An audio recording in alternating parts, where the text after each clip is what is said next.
Oke, jadi kita lanjut aja untuk yang berikutnya. Kita akan bahas routing. Jadi di Express itu sebenarnya core-nya cukup simple. Ada dua hal yang perlu kita bahas untuk paham mengenai Express. Yang pertama adalah konsep routing.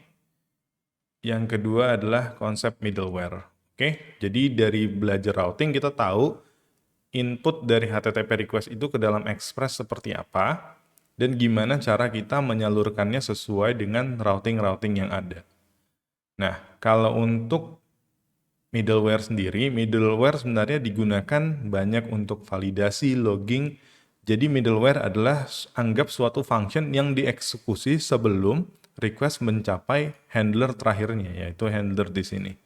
Jadi biasanya misalnya handler di sini adalah mengerjakan meng-create user baru, middleware bisa jadi mengecek apakah user itu sudah eksis pada database kita atau belum. Jadi kalau sudah eksis, nggak usah dilanjutin ke handler berikutnya, tapi kita berikan langsung error kayak ya usernya udah eksis gitu. Bisa jadi bad request juga.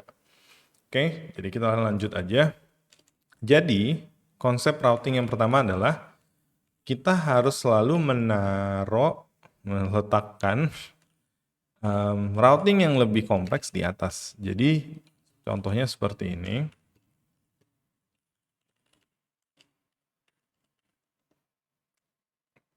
Message API v1.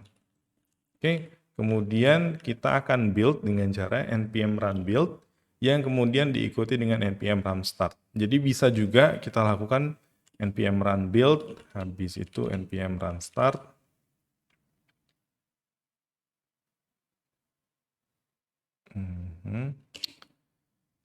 Tapi ada baiknya kalau kita langsung gabung seperti ini. Oke. Nah, untuk di Windows sendiri sebenarnya saya kurang paham ya, apakah bisa lakukan script seperti ini atau tidak. Cuman pasti di Mac dan Linux bisa sih. Oke, tapi bisa juga kita lakukan secara terpisah. Nah, kita akan cek di sini API v1. Oke. Jadi, sesuai dengan yang saya katakan tadi, yang lebih kompleks harus selalu di atas. Jadi misalnya ada kayak api.get .api/v1/users misalnya. Ini harus di atas. Ini harus di atas, jangan sampai ini ada di bawah sini. Gini. Oke. Karena nanti setelah mendapatkan karena jika sistemnya seperti ini ya, jadi API v1 di atas, ketika request sampai di sini, udah selesai aja gitu. Dia akan langsung masuk ke sini. Dia nggak akan bisa masuk ke users lagi gitu. Oke, dia nggak akan sempat. Karena ini udah kadang-kadang untuk benda yang dynamic routing nanti akan dianggap yang atas lebih prioritas. Seperti itu. Oke, jadi ada baiknya kalau kita taruh seperti ini. Oke. Kemudian kita akan lakukan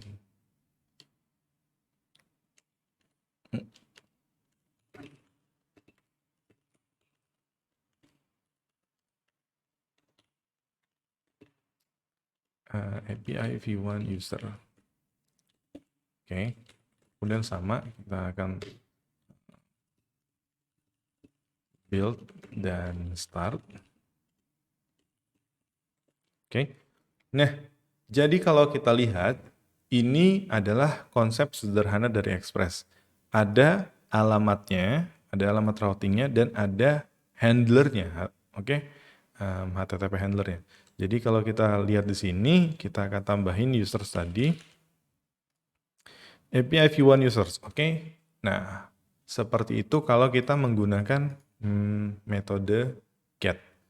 Nah, kita kemudian akan membahas subrouting.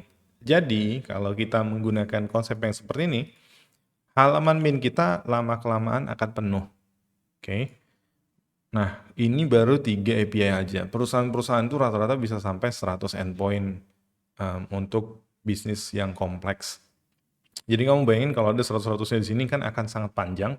Maka kita akan buat yang namanya subrouting. Caranya, pada folder src kita akan tambahkan folder routes. Oke, di folder routes kita akan buat namanya API v1. Nah, kenapa konsepnya seperti ini? Karena biasanya perusahaan memberikan versi pada API-nya mereka. Oke, gunanya untuk ketika mereka migrasi ke teknologi yang baru atau cara bisnis yang baru, API yang pertama yang mereka buat masih disupport, sehingga perusahaan-perusahaan yang sudah lebih dahulu connect dengan API yang versi pertama tidak harus mengulangi kembali semua program yang telah mereka buat untuk connect ke API versi kedua. Kayak gitu. Jadi penting bagi kita untuk memberikan versioning pada API kita. Nah, untuk ngebuat subrouting, yang pertama harus kita lakukan adalah kita akan import Express. Kemudian kita akan membuat router baru seperti ini. Kemudian kita akan ekspor router tersebut. Oke, ekspor default router. Nah, setelah berhasil, maka kita sudah bisa mulai migrasi ke subrouting yang baru. Untuk yang ini kita akan komen. Kemudian, nah, cara kita memberikan akses kepada subrouting adalah kita nggak bisa pakai get. Oke, jadi kita akan nge-treat subrouting itu sama seperti gimana kita men-treat middleware. Oke, jadi kita import dulu subroutingnya.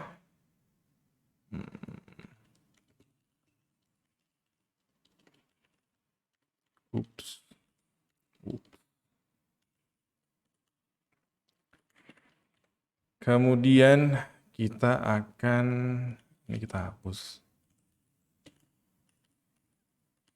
Ganti ini menjadi use. Sama seperti ketika kita menggunakan middleware. Oke. Biasa kita pakai use. Di sini kita akan hapus dan kita akan ganti jadi API v1. Oke. Nah, kemudian kita akan pindah routingnya ke sini. Sama aja, di sini kita tinggal pakai get. Kemudian seperti ini.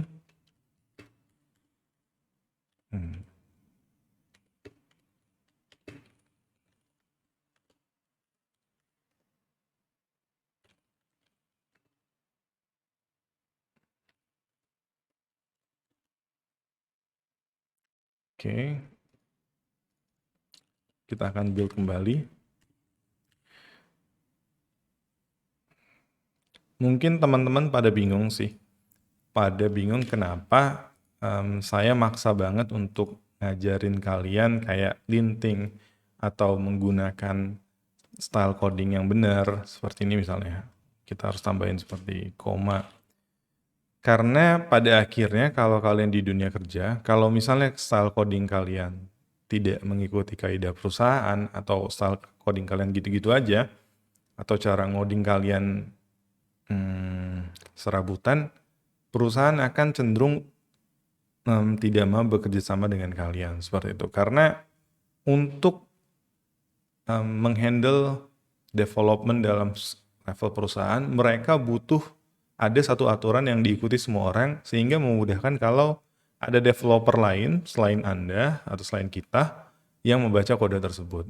Oke, makanya saya tegaskan banget harus ikutin ini, harus ikutin itu, harus ikutin ini karena tujuannya baik buat kita semua. Nah, setelah launching kita akan buka. Oke, jadi subroutingnya bentuknya seperti itu. Kita langsung lanjut aja.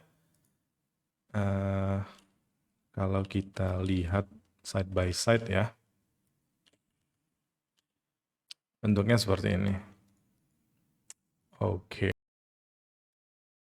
Oke, konsep berikutnya dari middleware adalah untuk validation. Nah, di sini kita akan buat middleware baru,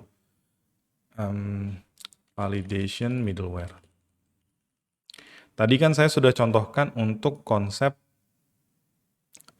yang untuk logging ya. Jadi setiap kali request masuk akan ada logging hello from middleware. Salah, Cak. Nah, untuk yang berikutnya kita copy dulu.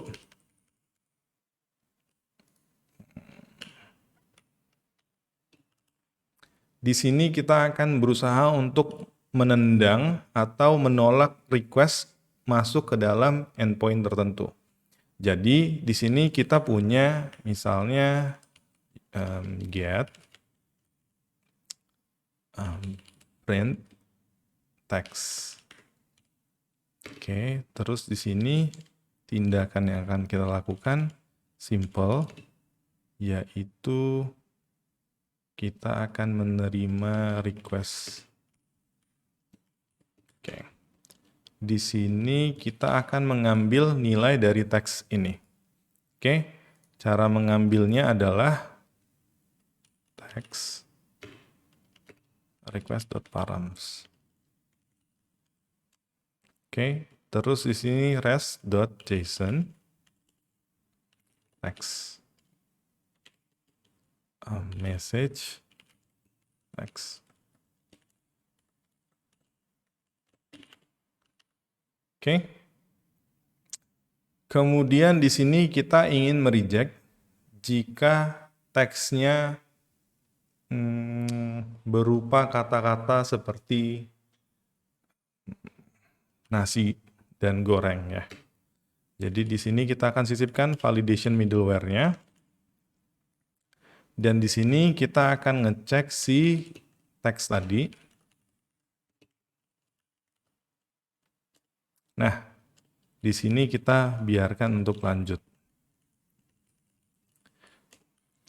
Kita akan mengatakan jika teks isinya adalah nasi atau teks isinya goreng, maka tolaknya. Jadi tolaknya res.status, biasanya kita nolak dengan 400 atau bad request istilahnya.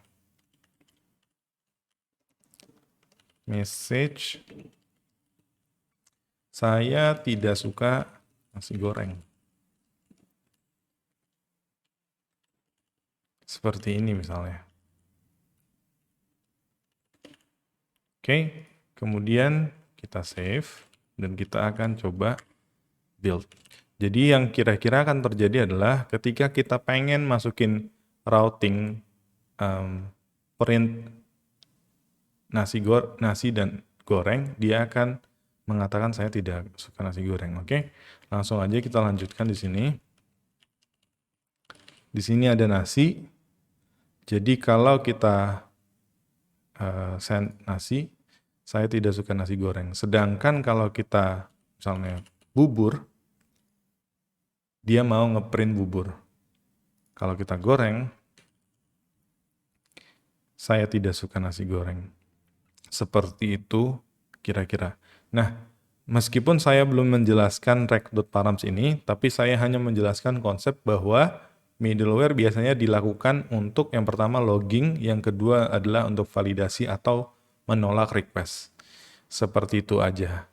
Oke, di berikutnya kita akan bahas tentang request ini. Jadi request body, request params, dan cara menerima input dari HTTP request. Oke. Oke, dan teman-teman yang jika ada pertanyaan bisa langsung komen di bawah atau nanya langsung di grup Discord, pasti kita akan jawab. Seabsurd apa pertanyaannya kita akan usahakan untuk jawab. Atau misalnya kalian pengen request hal-hal tertentu bisa juga di grup Discord atau langsung di komentar YouTube kita. Oke ya, sampai ketemu.